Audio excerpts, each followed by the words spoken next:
Hey Brooke, how you doing? I'm well. You, Mary? I'm just fine. It's a beautiful day here in South Casco. Yes, South Casco. Not Casco proper. No. I live in Casco now, so over the border. So I want to ask you a few questions about what you do here and what you've done around Migis Lodge through the years. And the very first question that came to me is, Brooke, do you eat fish? Very occasionally I'll eat a fish. But, you know, primarily guiding the Migis guests, I find that they're so well fed that we don't need to take any home. And plus, it's a great opportunity to teach kids and adults catch and release. So you want for nothing when you're at the lodge in terms of food. So I try to promote that, and it falls in well with my eco-minded ideals. Well, that's great. You speak as from your experience at Migis Lodge.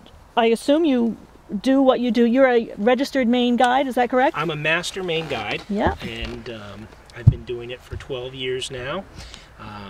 Maine was the first state in the Union to register their guides and have licensing and testing for them. It started in 1897, and it was a great way to regulate how people went afield and that they were safe and they had a quality experience. So the Maine Guide program is a very significant program in the outdoor sporting industry, and it's one of the standards in the nation.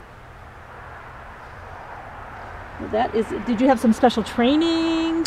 Where did you go? Did you come to it naturally? Have you always been an outdoorsman? I think it's really hard to put one specific factor into it. You start fishing at a young age around here, and by the time I was 19 or 20, I was fishing a lot and experienced a lot of places in Maine.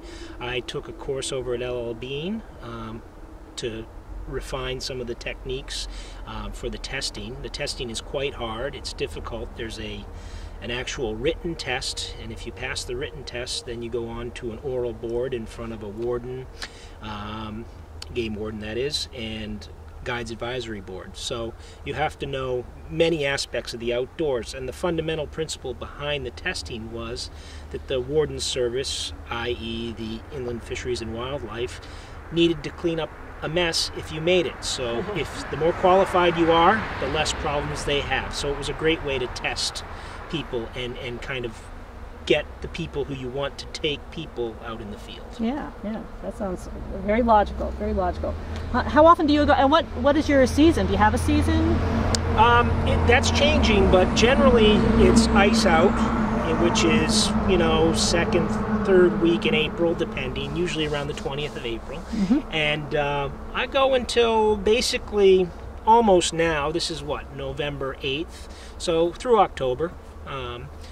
Generally, you know, the busy season at Migis is July and August, and that's when I do a lot of my trips. But one of the great joys is I've been able to take people who just came to fish with me in July and August, and they had a greater interest in seeing Migis and seeing Sebago on the shoulder seasons. So they might come up for some great spring landlocked salmon fishing, and sometimes they come up for some fall fishing. So that's been a great joy, is recruiting people up here for different times of year. Yeah, beautiful.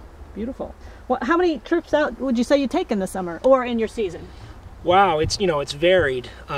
Some years I've done as many as 120. Wow. Lately, with the economic times, it's a little less. But I shoot for 75 times a year.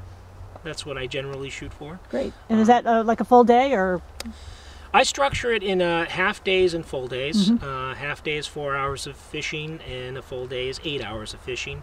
And then I also do a split day, which is 4 in the morning and 4 in the evening. But I'm also very flexible. 4 hours is a lot of time for families sometimes, and sometimes I'll do 2 hours, sometimes I'll do an hour. Especially when you're introducing a youngster or someone who's not used to being outside in the elements, you want to curtail your time depending on the weather and the conditions. So I'm pretty flexible. That's great. Now, can you tell me, do you have one favorite tool of your trade? I see you've got nets here, and of course fishing poles, and there's your boat and your wardrobe, and I imagine you have all kinds of things. But do you have one special tool that when you use it, you really feel like you're on what you're doing? Oh yeah, definitely. My net. Ah. This net here, my brother gave me, Oh. and I use it for everything. And I varnished it this winter. I varnish it every winter. I have a legal salmon mark there, so if I get a salmon and I want to know if it's legal, I put it up on here and measure it along the net. You know, being a catch and release guy predominantly, these new nets are rubber covered mesh, and they allow for fish to be less harmed than the traditional twine netting. I've used this for hooking onto docks and pulling myself into a paddle. You can put a windbreaker over this and it becomes a quick paddle. So I would say my net is probably one of my most favorite tools. Whenever you go out with a fishing guide, take a look at their net and see how beat up it is, and that'll tell you a lot about the catch ratio on the boat or on the river. Fantastic. Well, I'm going to take a little break here and look around at your beautiful yard, so thank you for these moments. You're welcome.